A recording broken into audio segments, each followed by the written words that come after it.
Hola, buenas tardes. Es una alegría para mí poder continuar con la presentación del modelo divino. Y en el día de hoy vamos a estar analizando el quinto tema que trata acerca del modelo divino en el ser humano. Como ustedes recordarán, el versículo fundacional en este punto es el que se encuentra en Colosenses capítulo 2, el versículo 2 en adelante, que dice: para que sean consolados sus corazones, unidos en amor hasta alcanzar todas las riquezas del pleno entendimiento, a fin de conocer el misterio de Dios el Padre y de Cristo, en quien están escondidos todos los tesoros de la sabiduría. Es allí, en ese misterio, en la relación del Padre y el Hijo, en donde están escondidos los tesoros de la sabiduría. Y vamos a analizar específicamente una condición particular del ser humano. Habíamos mencionado en la presentación anterior que el Dios que nosotros contemplamos, el Dios al cual nosotros adoramos, nos da un esquema de pensamiento, influye la forma en la cual nosotros vemos ciertas cosas. El Dios que adoramos nos da, consciente, pero mayormente inconscientemente, un molde mental que influye hasta nuestros patrones de pensamiento. Y es dentro de este contexto donde muchas veces colocamos aseveraciones o verdades o declaraciones dentro de un contexto o molde en oposición o oposicional, como si esas verdades fueran coexistentes y coiguales entre sí, ignorando que en realidad sostienen entre ellas una relación hecha de acuerdo al modelo divino. Pero permítanme repetir este concepto porque quizás puede sonar o fue expresado un poco complejo. Hay verdades y realidades que sostienen entre sí una relación de fuente-canal, de acuerdo al modelo divino que hemos visto en los temas anteriores. Pero si tenemos una concepción equivocada, es decir, no bíblica de Dios, entonces esa visión equivocada influirá en cómo vemos estas verdades y realidades, afectando seriamente nuestro entendimiento y conducta. Y volvemos a repetir lo que se mencionó anteriormente. Lo que se ve en estas verdades y realidades es obviamente aspectos o características específicas del modelo divino y no todo el espectro de características que se encuentran en la relación del Padre y el Hijo. Y mirando estas verdades, estas realidades, vemos que sostienen entre ellas una relación de fuente-canal, una fuente de dependencia, una relación de origen, una respecto de la otra. Y vemos entonces que la relación que existe entre muchas realidades y verdades bíblicas no es un modelo de conceptos en oposición o en tensión uno con el otro, como si fueran polos de verdad que están en tensión y se resuelven en la persona de Jesús. No, todo lo contrario. La relación que existe entre muchas realidades y verdades sigue el modelo de fuente-canal que vemos en Dios, en donde la relación entre distintos elementos es una relación de dependencia o de orden. Y veamos esto en forma práctica.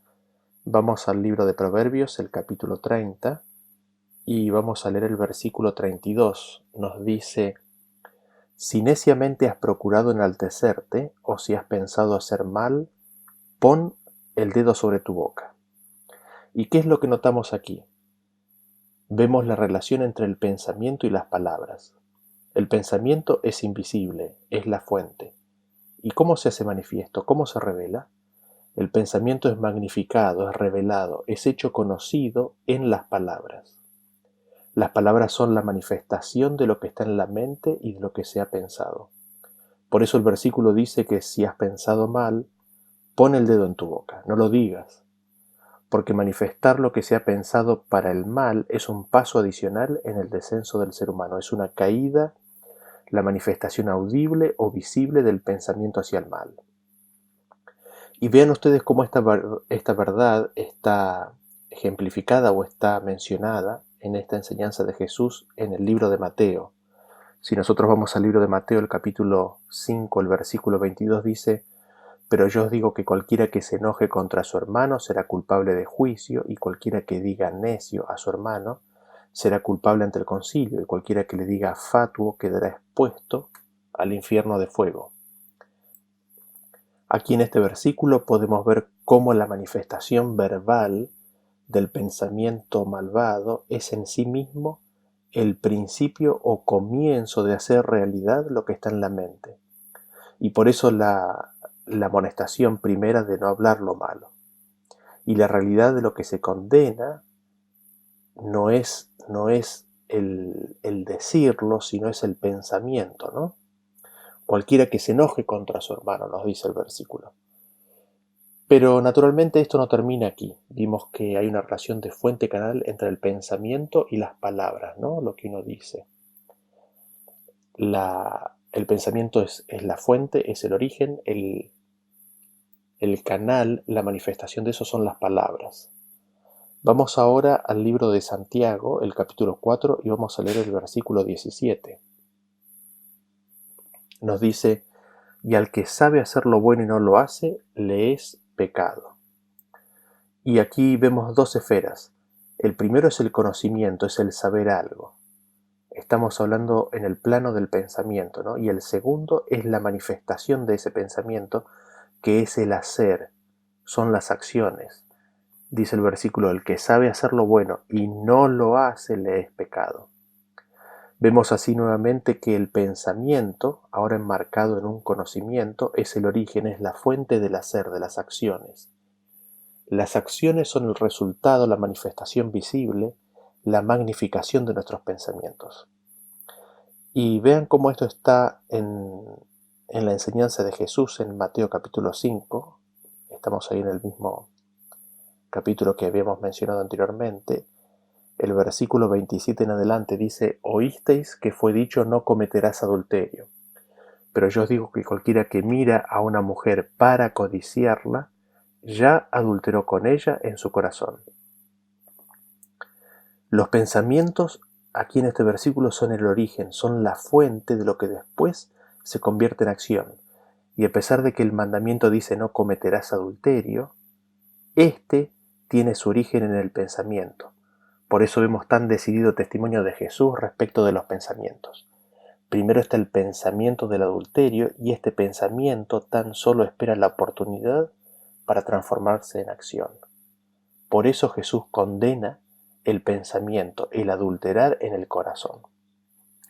Y estos conceptos los vemos reflejados por Jesús en el libro de Lucas en el capítulo 6, a partir del versículo 43 nos dice: no es buen árbol el que da malos frutos, ni árbol malo el que da buen fruto. Porque cada árbol se conoce por su fruto, pues no se cosechan higos de los espinos, ni de las zarzas se vendimian uvas. El hombre bueno del buen tesoro de su corazón saca lo bueno, y el hombre malo del mal tesoro de su corazón saca lo malo, porque de la abundancia del corazón habla la boca. Así vemos cómo las palabras y las acciones son el producto, la consecuencia, la manifestación visible, la magnificación, el canal de los pensamientos y razonamientos de la mente. Y esto continúa. Vamos al libro de Salmos, el capítulo 10, y vamos a leer el versículo 4. Dice: el malo, por la altivez de su rostro, no busca a Dios. No hay Dios en ninguno de sus pensamientos. Aquí vemos en este versículo la relación que se encuentra entre los pensamientos y el rostro. El malo no tiene pensamientos para Dios. Dios está desterrado de sus pensamientos. Y esto es tan así que se manifiesta en el rostro. Se manifiesta en la altivez, en el orgullo del rostro.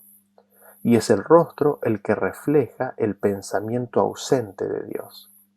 Vean cómo Proverbios 15 lo pone a esto. Dice en el versículo 3 que el corazón alegre hermosea el rostro, mas por el dolor del corazón el espíritu se abate. El corazón alegre hermosea el rostro. El corazón en las Escrituras es presentado como el asiento de los pensamientos y las emociones, y nos dice que el corazón alegre se manifestará, será revelado, será magnificado en el rostro. Nuevamente vemos cómo los pensamientos y las emociones son magnificadas en el canal del rostro, ¿no? Si vamos a Proverbios un par de páginas antes, después, en el capítulo 17, el versículo 24 dice: en el rostro del entendido aparece la sabiduría, mas los ojos del necio vagan hasta el extremo de la tierra. Vean aquí cómo en el rostro la sabiduría se manifiesta, se expresa, está magnificada, se la ve. Y también se ve la necedad, específicamente ¿en dónde? En los ojos. Se manifiesta en el desvarío de los ojos. Y veamos un versículo más. Vamos al libro de Génesis, el capítulo 4, y vamos a leer a partir del versículo 5. Dice: pero no miró con agrado a Caín y a la ofrenda suya, ¿no? Hablando del Señor. Y se ensañó Caín en gran manera y decayó su semblante. Entonces Jehová dijo a Caín: ¿por qué te has ensañado y por qué ha decaído tu semblante? Si bien hicieres, ¿no serás enaltecido? Y si no hicieres bien, el pecado está a la puerta. Con todo esto, a ti será su deseo y tú te enseñorearás de él. Vean ustedes cómo cuando Caín entiende en sus pensamientos que su ofrenda no ha sido aceptada, su semblante decae. El entendimiento que se produce en su mente se manifiesta en su rostro, en su semblante. Y Jehová le pregunta: ¿por qué ha decaído tu semblante? Y aquí vemos manifestado lo que venimos diciendo. Dios dice: si bien hicieres, ¿no serás enaltecido? Vemos así la secuencia, los pasos en los cuales esto se da. Un mal pensamiento trae un mal hacer, que trae el pensamiento del rechazo de Dios, lo cual trae el rostro decaído. Consecuentemente vemos la apelación de Dios, ¿no? A pensar bien, para hacer bien, para recibir la aceptación de Dios, y el rostro consecuentemente esté iluminado de alegría. Y vamos a continuar leyendo ahora en el Salmos 94, vamos a leer el versículo 19. Dice: en la multitud de mis pensamientos dentro de mí, tus consolaciones alegraban mi alma. ¿Qué es lo que nos muestra este versículo? Nos muestra que son los pensamientos los que generan las emociones y los sentimientos. En la multitud de pensamientos, el salmista no podía dejar de pensar en el consuelo de Jehová. Y es ese consuelo de Jehová, es la acción del Consolador lo que despertaba alegría en su corazón. Vemos así que los pensamientos son el origen, son la fuente de las emociones. Leamos ahora el siguiente versículo en el capítulo 15 de Jeremías. Vamos a Jeremías capítulo 15 y leemos a partir del 16. Nos dice: fueron halladas tus palabras y yo las comí, y tu palabra me fue por gozo y por alegría de mi corazón, porque tu nombre se invocó sobre mí, oh Jehová Dios de los ejércitos. Vemos aquí como el profeta recibe las palabras de Dios, las come, las asimila, y la palabra recibida viene a ser fuente de gozo y alegría. Es la palabra recibida, es la palabra que ha sido comida y entendida porque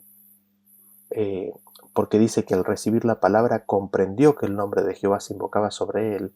Es ese pensamiento y ese entendimiento lo que despierta el gozo y la alegría en el alma del profeta. Esta relación del pensamiento como origen de los sentimientos y de las emociones lo vemos también en Nehemías capítulo 8. Vamos a Nehemías capítulo 8 y leamos el versículo 12. Dice: y todo el pueblo se fue a comer y a beber y a obsequiar porciones y a gozar de grande alegría, porque habían entendido las palabras que les habían enseñado. El pueblo recibió las palabras que se le habían enseñado, y es el entender una acción puramente mental, los pensamientos, lo que produce en primer lugar el sentimiento, la emoción de gran alegría. Y esto a su vez, la combinación de pensamientos y emociones, genera la acción de comer y de beber y de obsequiar o regalar porciones. Esta secuencia de fuente-canal, de los pensamientos como origen, como fuente, y las emociones y los sentimientos como siendo derivados, como la consecuencia, como el canal, como naciendo de nuestros pensamientos, quizás pueda llegar a ser un concepto novedoso para algunos. A veces hay emociones que surgen con fuerza de nuestro corazón Y estas emociones, estos sentimientos influyen en nuestros pensamientos. Pero ¿de dónde surgen estas emociones en primer lugar? A veces podemos imaginarnos que las emociones y los sentimientos están en una relación de coigualdad y coexistencia con los pensamientos. Que los dos, tanto los pensamientos como las emociones y los sentimientos, son coiguales, coeternos, coexistentes.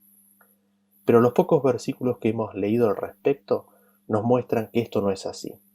La gran fuente de todo, la fuente, el origen, son nuestros pensamientos. Los sentimientos y las emociones son tan solo la manifestación, la magnificación, la expresión de lo que primero estaba en la mente. Lo que suele suceder también es que estos sentimientos y emociones posteriormente influyen en nuestro pensamiento y acentúan lo que primero estaba en la mente. Y déjenme darles una ilustración de esto, una ilustración personal. Durante muchos años viví en otro país que era muy diferente a mi país de origen. De donde yo soy, de Argentina, en general se respetan las filas o las colas para hacer cualquier trámite o para hacer una compra o para ser atendido. Y es tan solo natural que uno se pone detrás del que está para hacer la misma actividad y espera pacientemente su turno. En este otro país que me tocó vivir también en general se hace eso, pero no de una forma tan rigurosa, de una forma mucho más casual y social. De hecho, cuando la gente se aproxima a un mostrador, no se genera una cola en forma casi automática, sino que todos se aproximan y están uno al lado del otro. Y además hay una salvedad muy importante que hacer. Hay una convención social no escrita que básicamente dice que es aceptable que alguien se adelante a la fila si tiene una urgencia. El resto de las personas que están esperando no se van a molestar si alguien se adelanta a la fila y pasa primero. De hecho, no hay fila en la mayoría de las ocasiones, sino que cada uno se introduce a medida que es su turno. Y es totalmente aceptable y nadie se enoja si alguien se adelanta. Y esto ocurre también inclusive cuando uno va manejando un auto, un vehículo. Y empecé a vivir en ese país y una de las primeras cosas que uno escucha y oye de otros extranjeros y experimenta en forma casi inmediata es esta experiencia, ¿no? De que de repente viene alguien y se adelanta a la fila.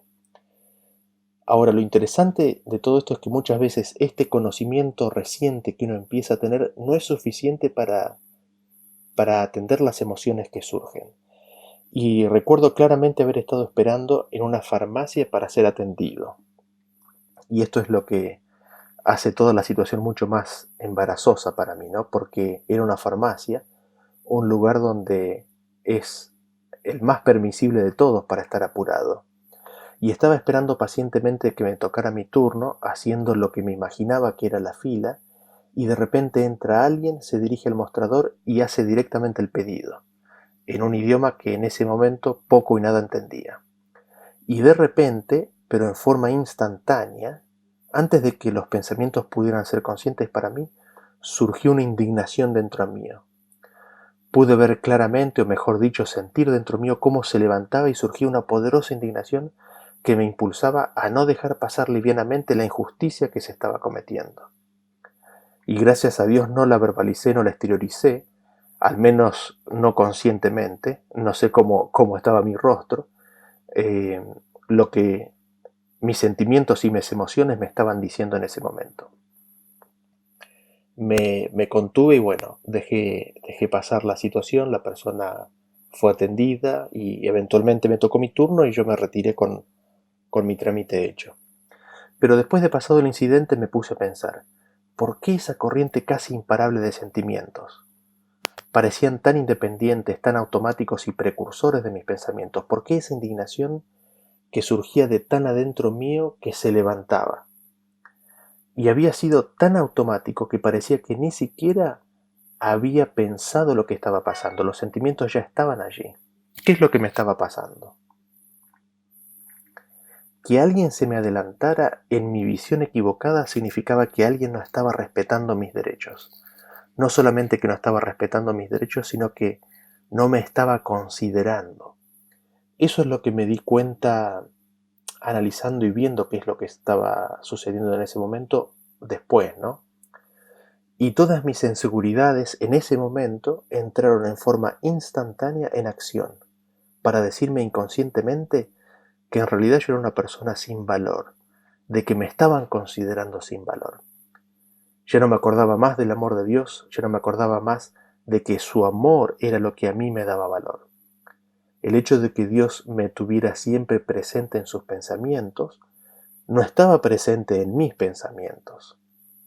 Ahora esa persona que tenía una necesidad y que era totalmente inconsciente de la tormenta interna que yo estaba atravesando, era lo que causaba mi infelicidad, mi indignación, mi falta de valor. Qué visión tan errada, ¿no?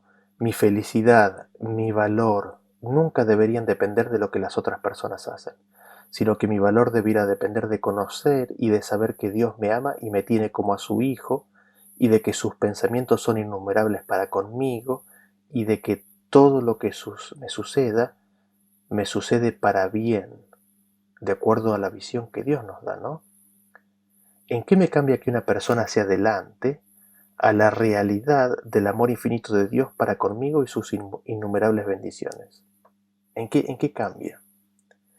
¿Acaso toda esa reacción interna no me estaba revelando que bien profundamente adentro mío aún no había aceptado la plenitud de la bendición de Dios o no era consciente de ella? Lo que también me mostró este incidente es que no necesitaba pensar conscientemente para luego sentir las emociones. El camino de pensamiento, emociones y sentimientos, en lo que se refiere a mi falta de valor, estaba tan bien aceitado, estaba tan caminado, que en realidad mis emociones y mis sentimientos eran un reflejo pavloviano. Era automático, era instintivo, no necesitaba pensarlo. Y allí me di cuenta nuevamente de la necesidad de Dios que tengo, ¿no? De que Él selle en mi entendimiento su amor, para que cuando ocurran situaciones como estas, en las cuales aparentemente mis derechos y mi valía están en juego, tenga su presencia centrada en mi ser.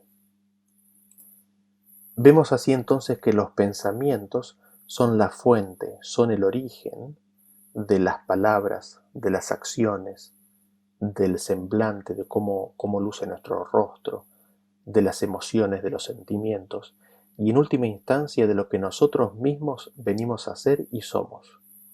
Nuestro ser es un producto, es un canal de un origen, de una fuente que son nuestros pensamientos. Por eso el versículo en Proverbios 23:7 dice: porque cuál es su pensamiento en su corazón, tal es él. Lo que el hombre piensa, eso es. Tremendo, ¿no? Las implicancias de este versículo no podemos plenamente comprenderlas.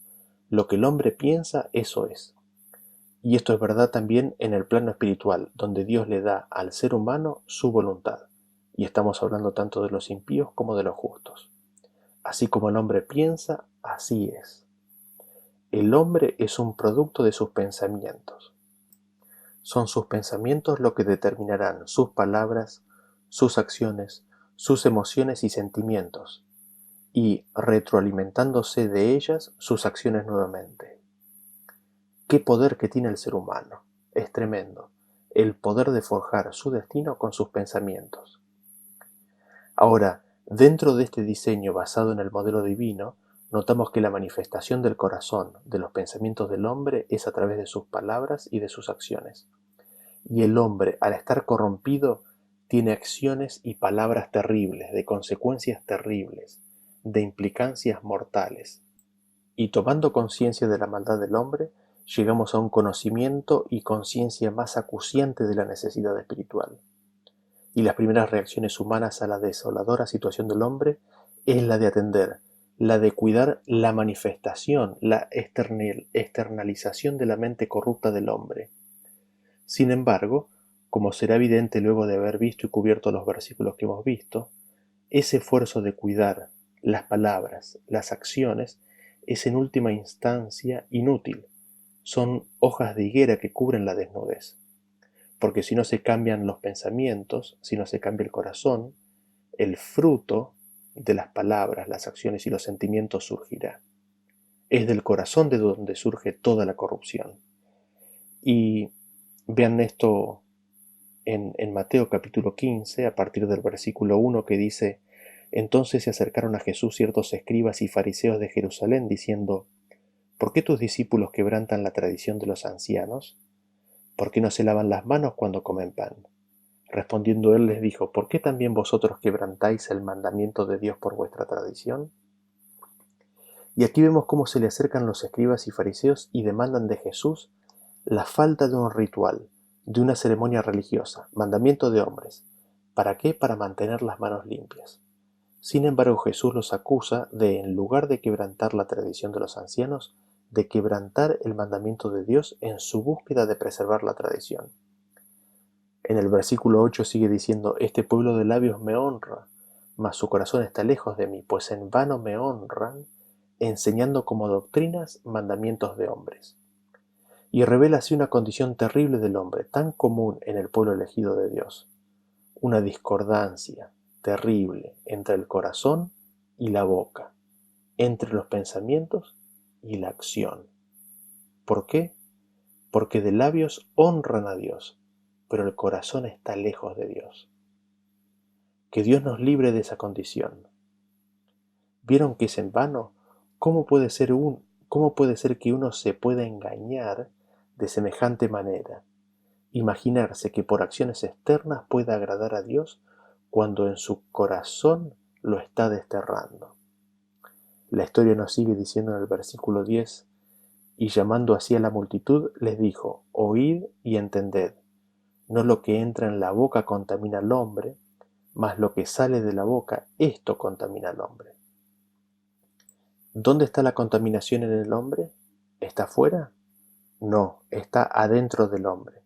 La contaminación, la corrupción, se manifiesta, sale por la boca, pero está dentro del hombre. Y es esa contaminación que sale del interior del hombre lo que contamina a los hombres. En el versículo 15 sigue diciendo: Respondiendo Pedro le dijo: Explícanos esta parábola. Jesús dijo: ¿También vosotros sois aún sin entendimiento? ¿No entendéis que todo lo que entra en la boca va al vientre y es echado en la letrina? Pero lo que sale de la boca, del corazón sale, y esto contamina al hombre, porque del corazón salen los malos pensamientos, los homicidios, los adulterios, las fornicaciones, los hurtos, los falsos testimonios, las blasfemias.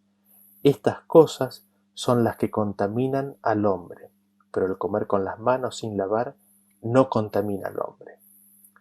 Y aquí vemos cómo Jesús les explica adicionalmente.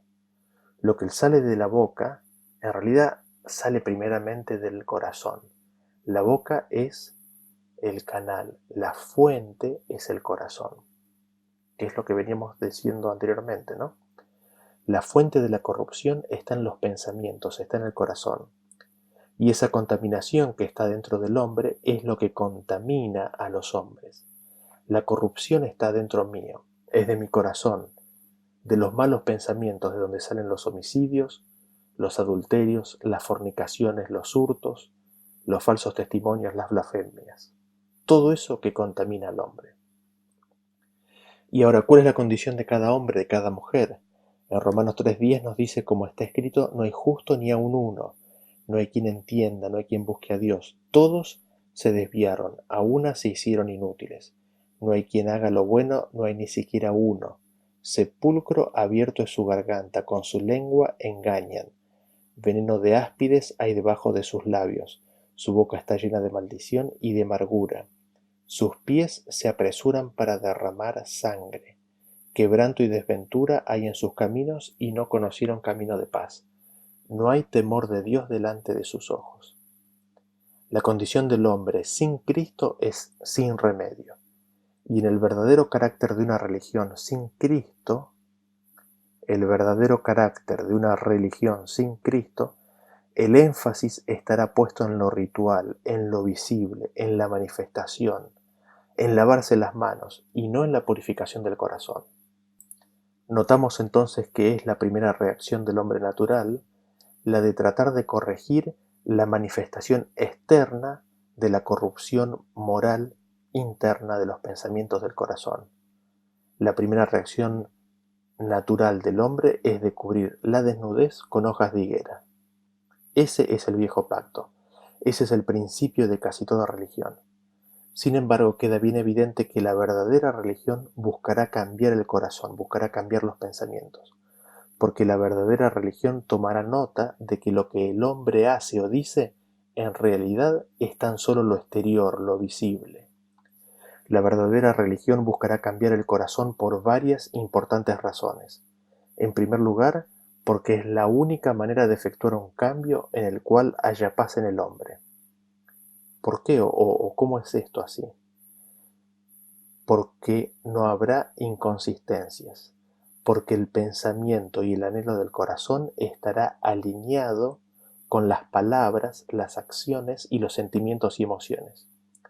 Y eso significa paz, eso es salud, es la falta de alineación entre el pensamiento y las palabras, las acciones, los sentimientos y las emociones, lo que produce falta de paz, lo que produce falta de salud. Es esa falta de alineación, el estar fuera del modelo divino, lo que trae la enfermedad. Esa es la primera razón, ¿no? ¿Y qué otra razón importante hay de que la verdadera religión buscará cambiar el corazón, los pensamientos del hombre? La otra razón es que es en los pensamientos donde está la voluntad del hombre. Es en el ejercicio de la voluntad que ocurre a nivel mental donde el cambio se puede efectuar, se puede hacer. Y cualquier cambio que busque ser simplemente cosmético, es decir, de palabra o de acción, en última instancia va en contra de la voluntad de un corazón irregenerado y una mente corrompida. Y esto tampoco es salud. Esto también es estar desalineado del modelo divino.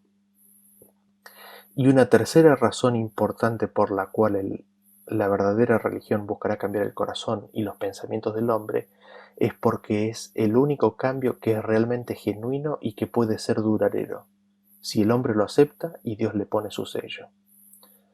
Y veo que esa es la necesidad mía, esa es la necesidad del hombre. Y es en ese espíritu que ahora encontramos los siguientes versículos en las Escrituras. En Salmo 51:10 dice: Crea en mí, oh Dios, un corazón limpio y renueva un espíritu recto dentro de mí. ¿Por qué? Porque en Jeremías 17 nos dice: Engañoso es el corazón más que todas las cosas y perverso, ¿quién lo conocerá? Yo, Jehová, que escudriño la mente, que pruebo el corazón para dar a cada uno según su camino, según el fruto de sus obras. ¿Por qué es necesario que Dios pueda crear un corazón limpio en mí? Porque mi corazón es lo más engañoso que existe en este mundo. El corazón propio es lo más engañoso que hay. Y se pregunta, ¿quién lo conocerá? Y después ahí el mismo versículo nos da la respuesta. Yo, Jehová, conozco el corazón, que escudriño la mente, dice, que pruebo los pensamientos, ¿no? Es Jehová el que conoce el corazón, que conoce los pensamientos del hombre.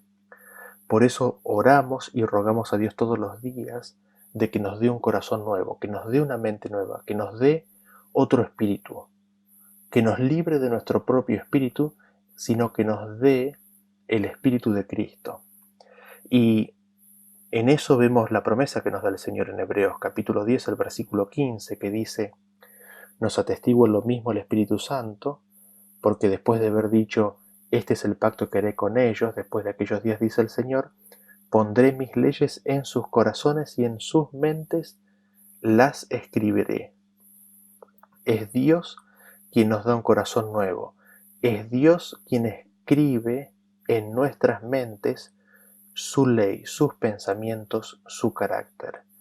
Es Dios quien nos puede dar un corazón nuevo y puede grabar ya en el contexto del pacto nuevo, del nuevo pacto, no en el pacto viejo de las obras propias, de las obras muertas, sino en el contexto del nuevo pacto. Él puede grabar en nuestras mentes su nombre, en nuestras frentes su nombre, ¿no? Grabar su carácter, su ley en nuestras mentes, en nuestras frentes, en nuestros pensamientos, en nuestro corazón. Por eso dice en 2 Corintios el capítulo 10, el versículo 3 dice: Pues aunque andamos en la carne, no militamos según la carne, porque las armas de nuestra milicia no son carnales, sino poderosas en Dios para la destrucción de fortalezas, derribando ¿qué cosa? Argumentos, y toda altivez que se levanta contra el conocimiento de Dios, y llevando cautivo todo pensamiento a la obediencia a Cristo. Ven ustedes cómo el plano del conflicto es espiritual, derribando argumentos. Es a nivel de pensamientos donde está el conflicto espiritual. Y argumentos y altivez, ¿a qué se oponen esos argumentos y esa altivez? Se oponen a la doctrina de Dios, se oponen a la enseñanza de Dios. ¿Y cuál es el objetivo, ¿no? ¿Cuál es el lugar a donde queremos estar? Queremos estar en el lugar en el cual todo pensamiento es llevado cautivo a Cristo. Por eso dice en Romanos a partir del capítulo 12, el versículo 1, dice: así que hermanos, os ruego por las misericordias de Dios que presentéis vuestros cuerpos en sacrificio vivo, santo, agradable a Dios, que es vuestro culto racional. No os conformáis a este siglo, sino transformaos por medio de la renovación de vuestro entendimiento, para que comprobéis cuál sea la buena voluntad de Dios, agradable y perfecta. No nos conformemos a este siglo, cuya enfermedad está en la corrupción de nuestros pensamientos y en la corrupción de nuestros corazones, sino que seamos renovados, es decir, seamos hechos nuevos, seamos hechos criatura nueva, que se nos dé un corazón nuevo, que el hombre viejo ya no viva, sino que un nuevo corazón, con la ley de Dios grabada en ella, viva un nuevo hombre a la semejanza de Cristo, para que Cristo viva y no yo. Y que ese así pueda ser nuestro culto racional. Lo otro no es culto racional. Es increíble que diga así en esos términos, ¿no? Ese es el culto de la razón, de los argumentos y de la verdad así declarada en la doctrina de Dios, en el conocimiento de Dios, de acuerdo al modelo divino. Y por eso vemos la apelación de Pablo, ¿no?, a cada ser humano. En Filipenses 4:8, que pensemos, ¿no?, en todo lo verdadero, todo lo honesto, todo lo justo, todo lo puro, todo lo amable, todo lo que es de buen nombre. Si hay alguna virtud en eso nos tenemos que dedicar mentalmente. Y así vemos también que Pablo nos dice en 1 Corintios, en el capítulo 2, en el versículo 14, dice que el hombre natural no percibe las cosas que son del Espíritu de Dios, porque para él son locura y no las puede entender, porque se han de discernir espiritualmente. En cambio el espiritual juzga todas las cosas, pero él no es juzgado de nadie. Porque ¿quién conoció la mente del Señor? ¿Quién le instruirá? Mas nosotros tenemos la mente de Cristo. Vemos que el hombre natural no recibe estas cosas, porque son totalmente contrarias a su naturaleza, a su corazón, a su pensamiento. Solo por el Espíritu de Dios el hombre puede recibir un corazón nuevo, que la ley de Dios, el nombre de Dios, su carácter, quede impreso en sus pensamientos y pueda llevar así los pensamientos a los pies de Cristo. Y cuando eso ocurre, entonces, solo entonces, el espiritual, el que ha sido sellado por el Espíritu de Dios, ya no es juzgado por nadie, sino que Él juzga todas las cosas. ¿Por qué? Porque tiene el discernimiento que da la mente de Cristo, porque ha recibido el Espíritu y la mente de Cristo. Es mi deseo que Dios me ayude, que Dios nos ayude, que Dios nos dé de su Espíritu para ser renovados y sellados a su imagen, que seamos conscientes de la importancia que es recibir el Espíritu, la mente de Cristo, los pensamientos de Cristo, para así poder tener alineados, de acuerdo a su voluntad, nuestros sentimientos, nuestras emociones, nuestras palabras, nuestras acciones. Ese es mi deseo y mi oración para cada uno de nosotros. Nos vemos en el próximo tema.